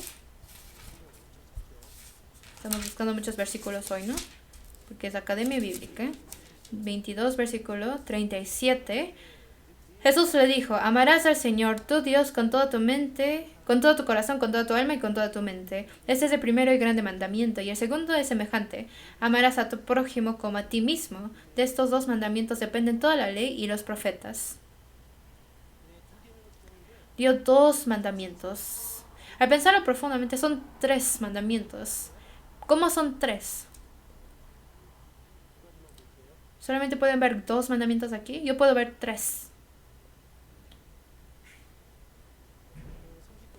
En 39 dice, el segundo es semejante. Amarás a tu prójimo como a ti mismo.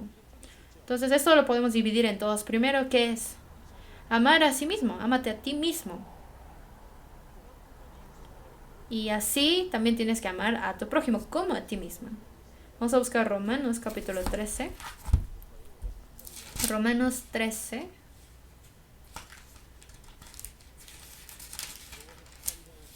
Versículo 9. Romanos 13, 9. Yo leo. Porque no adulterarás, no matarás, no hurtarás, no dirás falso testimonio, no codiciarás y cualquier otro mandamiento. En esta sentencia se resume. Amarás a tu prójimo como a ti mismo. Amarás a tu prójimo como a ti mismo.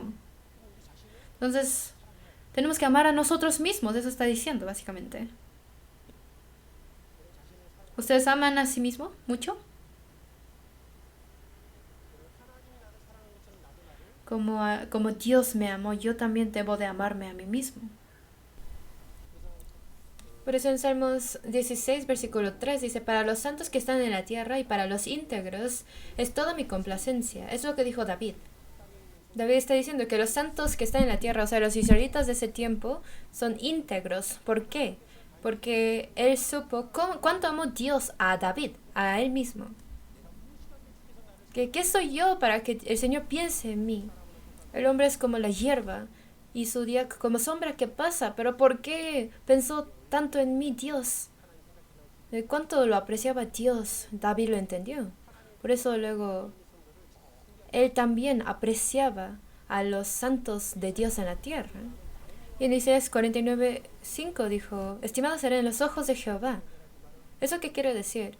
Primero habla de Jesús, que Jesús está diciendo que Él es estimado en los ojos de Dios.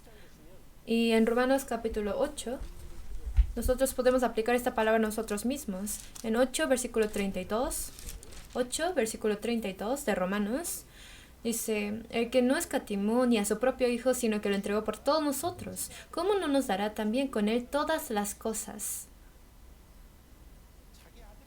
El que no escatimó ni a su propio Hijo, sino que lo entregó por nosotros mismos. El Señor, para salvarnos, entregó a Jesucristo en la cruz hasta la muerte. Lo entregó a la muerte. Entonces Dios, ¿cuánto me ama? ¿Cuánto me ama Dios? Me ama tanto como a Jesús. Y como Jesús dijo, yo seré estimado en los ojos de Jehová, también nosotros lo podemos decir así o no. Repítame, estimado soy en los ojos de Jehová. Nosotros realmente somos seres valiosos. ¿Se consideran muy valiosos? ¿Se consideran muy admirables? Es necesario que uno vaya conociendo más y más acerca de esto.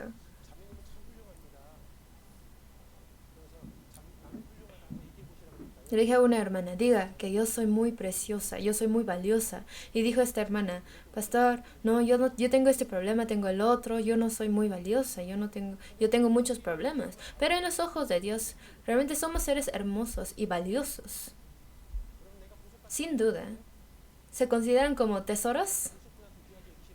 ¿Dios me valorará más que los tesoros?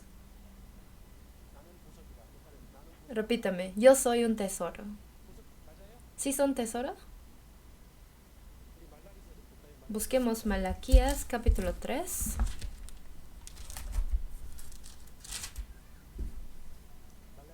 Malaquías 3, versículo 17, 3:17.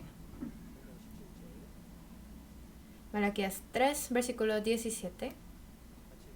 Leemos juntos. y serán para mí especial tesoro, ha dicho Jehová de los ejércitos, en el día en que yo actué, y los perdonaré como el hombre que perdona a su hijo que le sirve. Aquí dijo, mi especial tesoro. Nos considera como un especial tesoro, tesoro muy valioso. Así Dios me estima. Dios me considera como especial tesoro. Pero si yo no considero a mí mismo así, estamos confundiendo cómo somos. ¿No es así?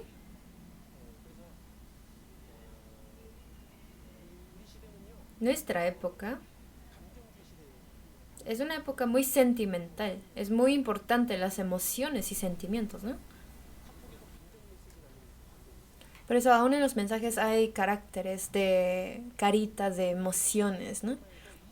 En la generación anterior era generación de razón, que la gente que se dejaba llevar y influenciar mucho por la emoción eran personas polémicas y inestables, así los consideraban, pero ahora en esta generación el mundo habla como si la emoción fuera más importante que la razón y le pone mucha importancia a los sentimientos. Y nosotros naturalmente pensamos que también es muy importante, sí, sí es importante el sentimiento, pero algo más importante que los sentimientos es la razón. Si mi razón no puede controlar mis sentimientos, nosotros sufriríamos mucho mentalmente.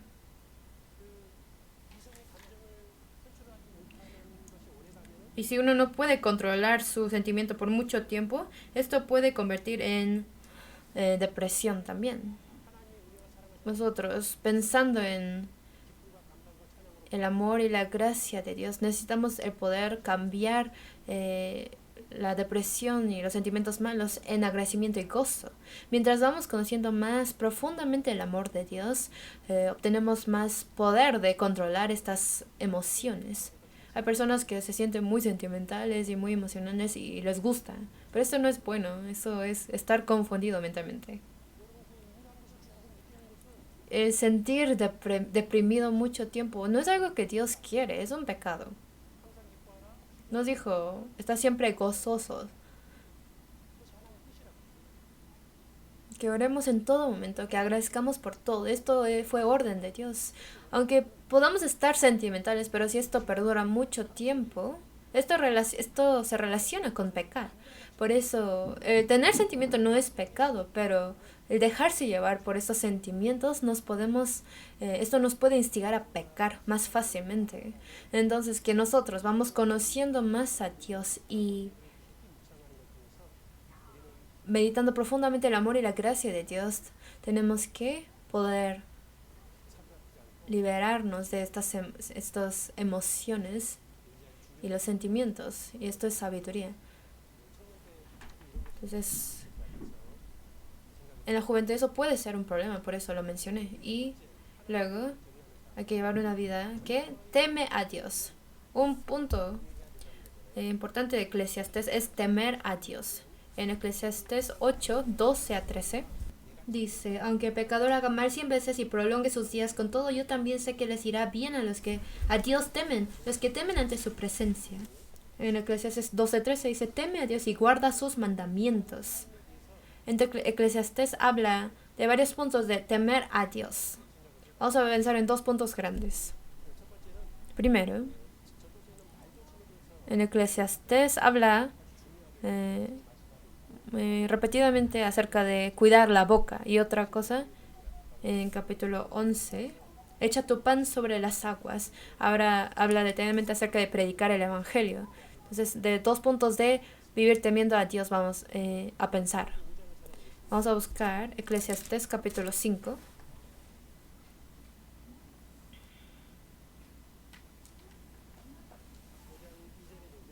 Eclesiastés 5, versículo 2 dice, no te des prisa con tu boca ni tu corazón se apresure a proferir palabra delante de Dios, porque Dios está en el cielo y tú sobre la tierra. Por tanto, sean pocas tus palabras, porque de la mucha ocupación viene el sueño y de la multitud de las palabras la voz del necio.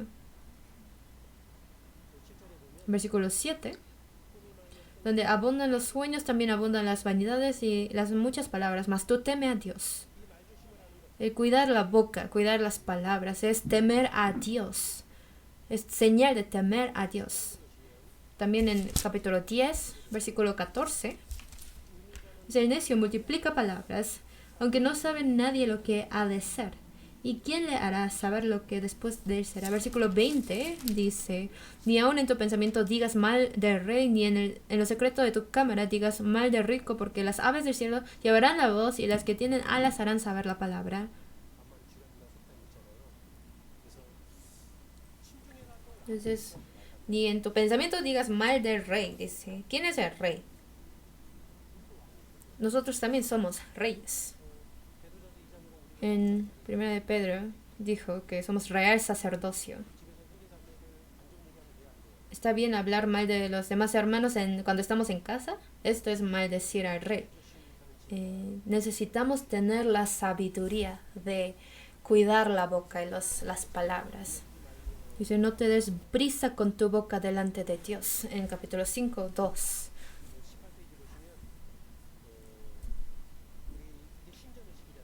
Esto es tener la conciencia de estar ante el templo de Dios. En inglés dice en esta parte, before the face of God, ante la cara de Dios. Siempre nosotros estamos delante del Señor.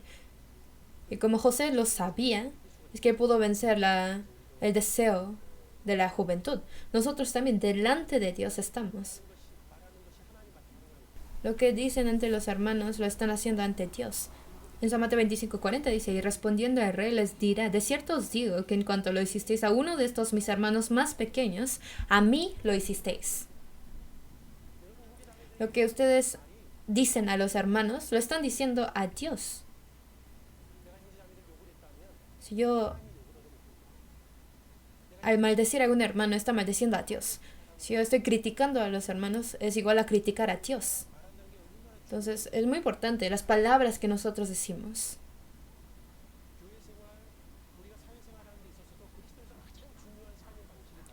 En la vida, dentro de la iglesia y en la social, algo muy importante son las palabras que nosotros decimos. En Proverbios, habla muchas veces acerca de las palabras de nuestra boca. Y pueden saber que en Proverbios habla mucho acerca del hablar. Yo pude contar que más de la quinta parte de Proverbios habla acerca de las palabras de la boca. Y eso me sorprendió mucho. Porque qué tan importante es la palabra, que en Proverbios vienen tantos consejos de las palabras. Y no solamente Proverbios, sino en toda la Biblia. Nos ha dejado muchas enseñanzas acerca de las palabras. Porque la palabra tiene gran poder. Eso es lo que nos muestra. Por eso, si podemos aprender bien este punto, podemos llevar una vida que realmente teme a Dios. En Santiago 1:26 dice, si alguno se cree religioso entre vosotros y no refrena su lengua, sino que engaña su corazón, la religión de tal es vana. Si uno dice que lleva una vida santa, pero no cuida su boca, su religión de tal es vano, dice. Que lo que hace es en vano. Sí, habla muy bien, pero trabaja muy bien, pero habla mal y arruina todo, ¿no?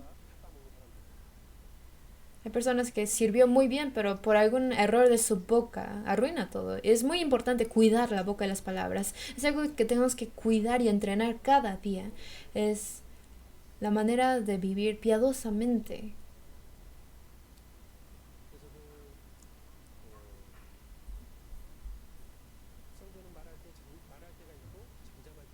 Hay veces cuando los santos tienen que hablar y tienen que callarse. Tienen que entrenarse a hablar y también tienen que entrenarse a cuidar la boca, a controlar la boca. En Salmos 34:13 dice, guarda tu lengua del mal y tus labios de hablar engaño. Pon guarda a mi boca, oh Jehová, guarda la puerta de mis labios. En Eclesiastés 3:7 dice que hay tiempo de romper, tiempo de coser, tiempo de callar y tiempo de hablar.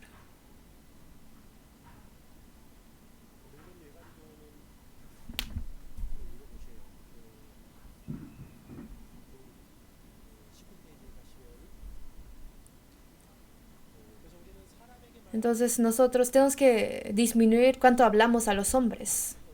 Y cuando algo realmente nos aflige en el corazón, es necesario que lo digamos a Dios. Por eso en Salmo 62:8 dice, esperad en Él en todo tiempo, oh pueblos, derramad delante de Él vuestro corazón. Dios es nuestro refugio. antes de correr a los hermanos a derramar nuestro corazón, sino primero, ante Dios, tenemos que derramar todo y tener comunión con Dios, y después podemos compartir comunión con los hermanos. Por eso en Santiago 1:19, que seamos pronto para oír y tardo para hablar.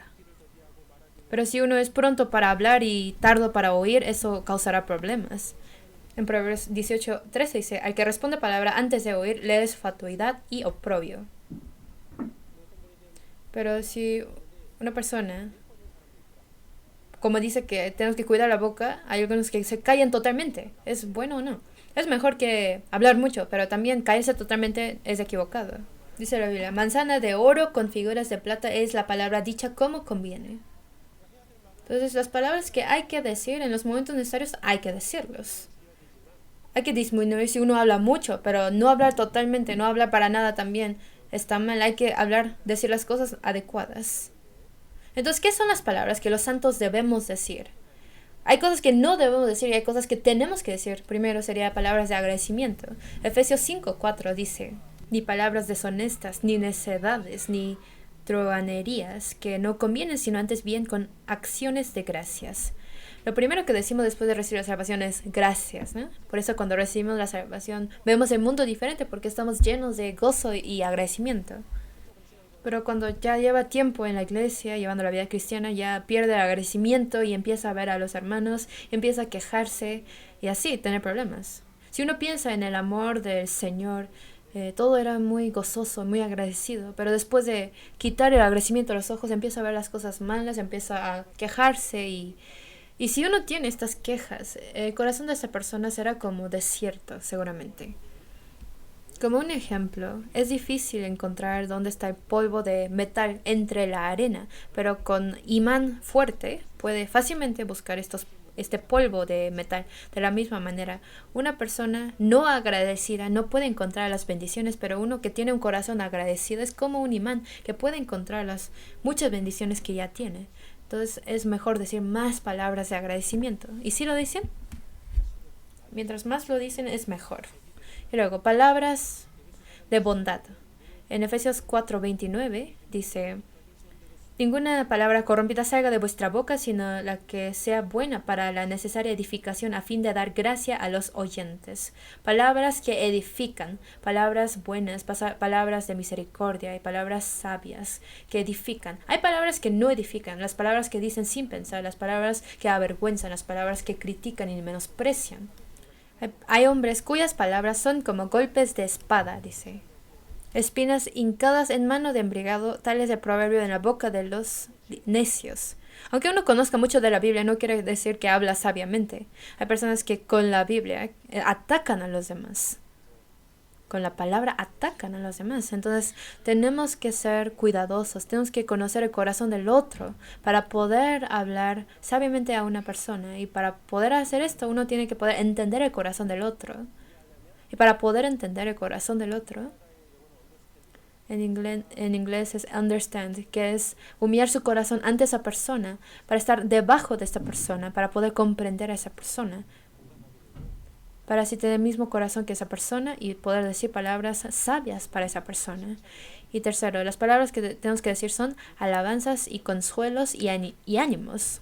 En Job 4:4 dice: el que tropezaba enderezaban tus palabras y esforzabas las rodillas que decaían. En 1 Tesalonicenses 4:18 dice: por tanto, alentaos los unos a los otros con estas palabras. En 1 de Pedro 4:11 dice: si alguno habla, hable conforme a las palabras de Dios. Con la palabra uno puede fortalecer a otro. Por eso, ¿qué fue lo que Jesús dijo a Zaqueo? Si Jesús le hubiera dicho a Zaqueo: tú solamente amas el dinero, por eso quedaste solo. Si hubiera dicho esto, Zaqueo lo habrá invitado a su casa. Quizás nunca querría volver a ver a Jesús, porque estaba muy emocionado de ver a Jesús. Si Jesús le hubiera dicho algo que lo desanimaba, lo habría lastimado el corazón, ¿no? Pero le dijo: Zaqueo, bájate, yo hoy moraré en tu casa. Son palabras hermosas que le dijo. A la mujer que tenía flujo de sangre, no le dijo: ¿qué cometiste? ¿Qué tanto pecado cometiste para sufrir tanto de esa enfermedad? Sino le dijo: hija, tu fe te ha salvado, ve en paz. Tú has sido sanado de tu enfermedad, sé sano. Así lo consoló, ¿no? Entonces nosotros no debemos decir palabras que señalen, sino necesitamos la sabiduría de poder decir palabras que consuelan de esta manera. Una persona fue a examinarse al hospital y el doctor le dijo, en 30 años de mi tiempo siendo doctor, nunca he visto un cáncer tan grande. Entonces se traumó mucho y fue a otro hospital. Y en ese hospital, ese doctor le dijo, qué bueno que vino aquí ahora, porque si hubiera llegado más tarde habría sido difícil operarse, pero si se opera ahora puede sanarse totalmente. Entonces era de gran consuelo, ¿no? Porque viendo la misma condición, ¿cómo les habló a esos dos doctores? Entonces, así con la palabra del doctor puedo dar esperanza al paciente. Entonces, en la misma situación uno puede hablar de diferentes maneras. Y tenemos que decir palabras que dan valor y dan esperanza. No hay ninguna persona en este mundo que no necesite ánimo y fuerza, ¿no? Hay varios ejemplos, pero por ejemplo en Estados Unidos hicieron un experimento de decirle a personas de baja nivel intelectual, les dijeron, son muy inteligentes y cosas así, y pasando el tiempo realmente subió su nivel intelectual, pero luego a personas de inteligentes le dijeron, ¿por qué eres tan tonto? ¿Por qué eres tan necio? Y pasando el tiempo realmente bajó su nivel intelectual. Esto es algo que realmente pasa, y no es personas especiales, sino esto pasa con todas las personas. Hasta las palabras puede decidir cómo será el destino de una persona, ¿no? Entonces, ¿qué palabra decimos a los otros? Es muy importante. Una persona dijo, si alguien me anima, alguien me alaba, puedo vivir bien 3 semanas. Entonces, durante todo el año, que le digan que lo alaben y así puede vivir bien, ¿no? Tenemos que poder alabar y animar. Hay un dicho que dice, la gente no termina como los critican, sino como los alaban. Entonces deberíamos poder alabar y animar. Hay cosas que la palabra puede cambiar. La palabra puede cambiar su propio pensamiento y corazón. Las palabras que yo digo también me cambian a mí mismo. Por eso cuando dijo, estimados seré en los ojos de Jehová, hay que repetírnoslo cada día, ¿no? Yo soy estimado en los ojos de Jehová. Si algo de mí no me agrada, hay que decir, yo soy estimado en los ojos de Dios, yo soy tesoro ante los ojos de Dios, yo soy muy valioso ante Él. Y esta palabra es verdad o falso. Hay quienes dicen, ¿será verdad? Y lo dudan, pero es verdad. Entonces, si yo puedo estimar a mí mismo también como Dios me estima, nosotros podremos vivir con mucha fuerza y realmente cambiaría nuestras vidas. En nuestra época, muchas personas no aman a sí mismos. No aman a sí mismos como el Señor los ama y por eso viven sufriendo. No saben cómo amar a sí mismos. Por eso es muy importante hablar correctamente. La palabra tiene la fuerza de controlar y cambiar los pensamientos del corazón. Si dice yo puedo, entonces lo puede hacer. Pero si dice yo no puedo, yo no tengo el poder y la fuerza, y al final no podrá. La palabra también puede cambiar las acciones. En Proverbios 6:2 dice, te has enlazado con las palabras de tu boca y has quedado preso en los dichos de tus labios. Que por las cosas que decimos luego tenemos que cumplir, ¿no? O uno también se limita para poder cumplir cosas que ha dicho. Entonces si algo sale de su boca, eso tiene fuerza luego. Por eso la palabra es algo muy importante. Por eso la palabra es invisible, pero tiene creatividad, tiene poder de crear. La palabra puede cambiar el destino de una persona y así. En una universidad de Estados Unidos había un doctor muy conocido. Decían que tenía mano de Dios. Él era negro y vivió pobre y había vivido como un niño rebelde, pero luego le preguntaron cómo llegó a ser tan grande su doctor.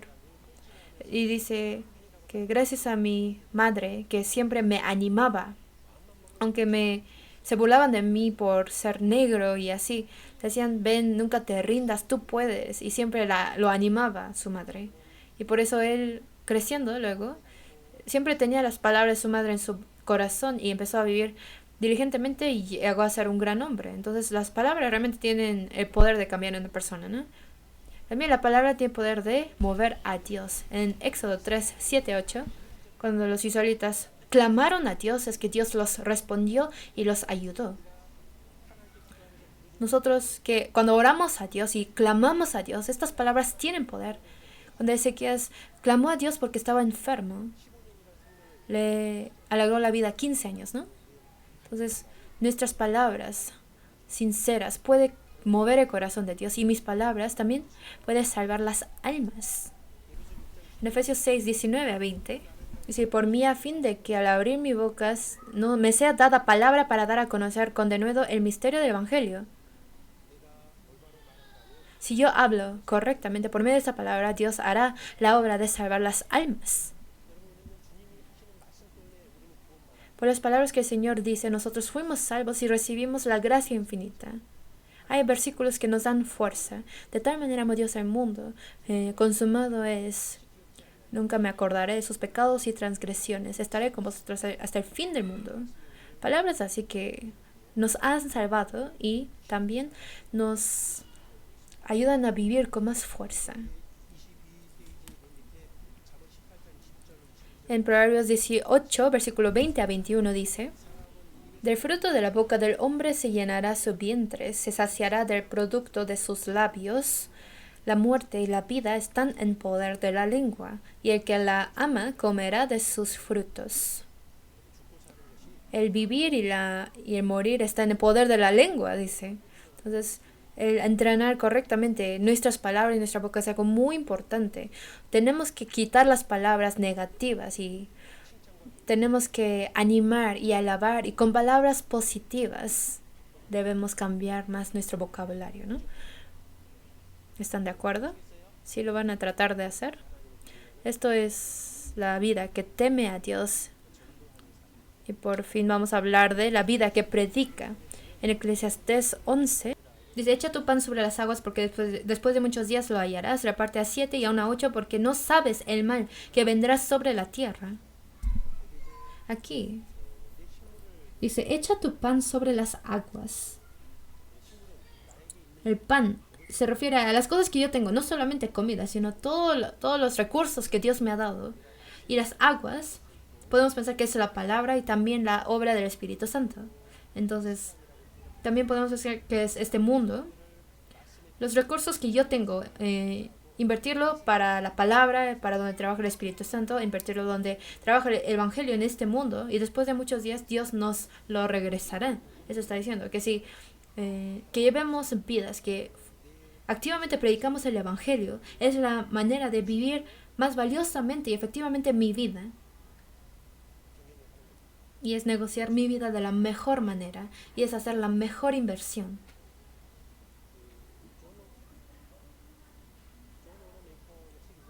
¿Han leído el libro de John Wanamaker? No sé si conozcan John Wanamaker. Habla de... Él es el que hizo como la base de las plazas de nuestro tiempo.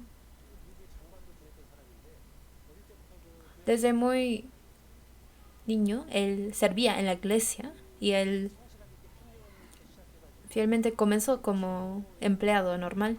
Luego llegó a ser como el rey de las plazas de Estados Unidos. Hizo muchos conceptos de los clientes y de los precios, porque él quiso hacer como un concepto de donde uno puede comprar muchas cosas, por eso hizo las plazas comerciales. Él era un gran cristiano y su libro tiene muchas enseñanzas. Y él llegó a obtener grandes éxitos. Él también donaba mucho dinero para instalaciones. Y una persona le preguntó así: ¿qué ha sido la mejor inversión de su vida de usted? Pensó que iba a responder otra cosa, pero él dijo que cuando él era niño,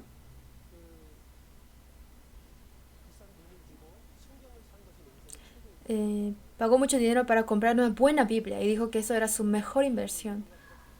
Él había juntado todo su dinero y le había faltado dinero, pues era un niño. Por eso su maestro de la escueleta bíblica le ayudó para comprar una Biblia, y él trabajó 1 año y medio para pues, pagarle a su maestro. Entonces yo calculé cuánto dinero. En ese entonces pude calcular que por lo mínimo eran unos $2,000. ¿Cuánto les pagaban, no? Al día. A lo mejor unos 20 o $30 al día. Entonces pagó mucho dinero para comprar su Biblia y dijo que era su mejor inversión de la vida. Si siendo cristianos algo, invertimos nuestra vida para predicar el Evangelio, sería la mejor inversión de nuestras vidas. En 2 Timoteo 3, 16 y 17 dice que nos ha dado esta Biblia y nos ha salvado para que seamos enteramente preparados para toda buena obra.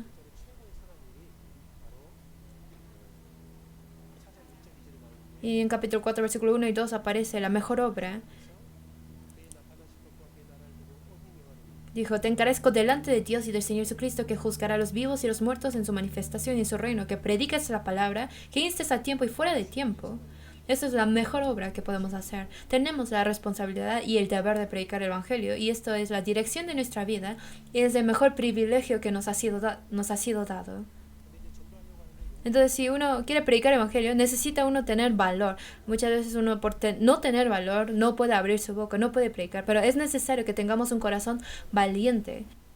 En la Biblia, la palabra que dice que no tengas temor o no temas aparecen 365 veces. Los que tengan tiempo, cuéntenlo. 365 veces aparece, no temas. Y quizás es para que los 365 días del año no tengas temor y vivamos con valor. Por eso nos lo dijo 365 veces. Si tememos a los hombres, esto nos hará caer.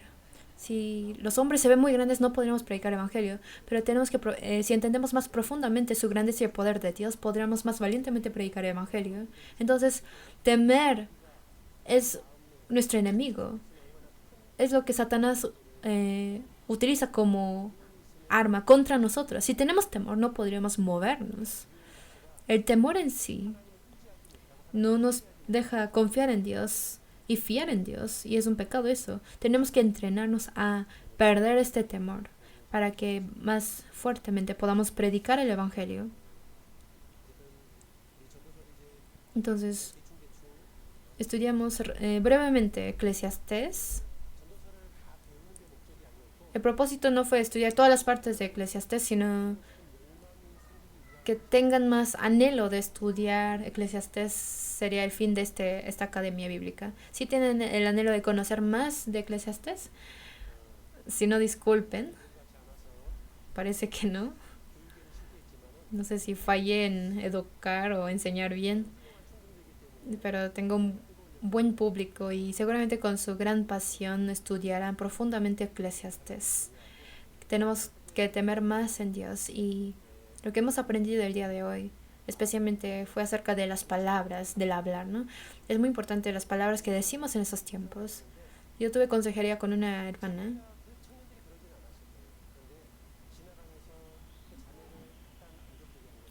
y ella escuchó que unos jóvenes hablaban mal de esta hermana, y esta hermana escuchó lo que estaban diciendo de ella, y ella dejó de venir a la iglesia por esto. Obviamente fue un problema que ella dejara de venir a la iglesia por esto, pero nosotros también no tenemos que decir esas palabras. Dice que tenemos que amar unos a otros, no dice que critiquemos a unos a otros, ¿verdad?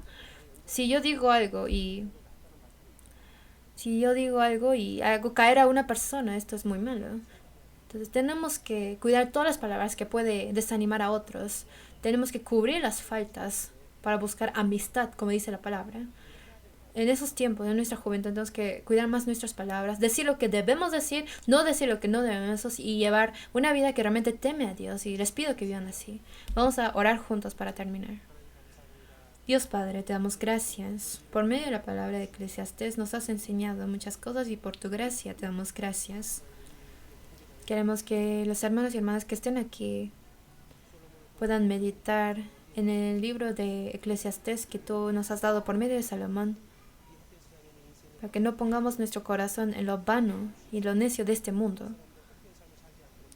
Ayuda a que todos puedan vivir vidas que no sean vanas, y que vivan temiéndote y obedeciéndote y glorificándote. Para esto guíanos, Señor. Hasta el día de tu venida queremos vivir confiando más en ti. Para esto ayúdanos. Cuida nuestros pasos de regreso y oramos en nombre del Señor Jesús que nos ama. Amén.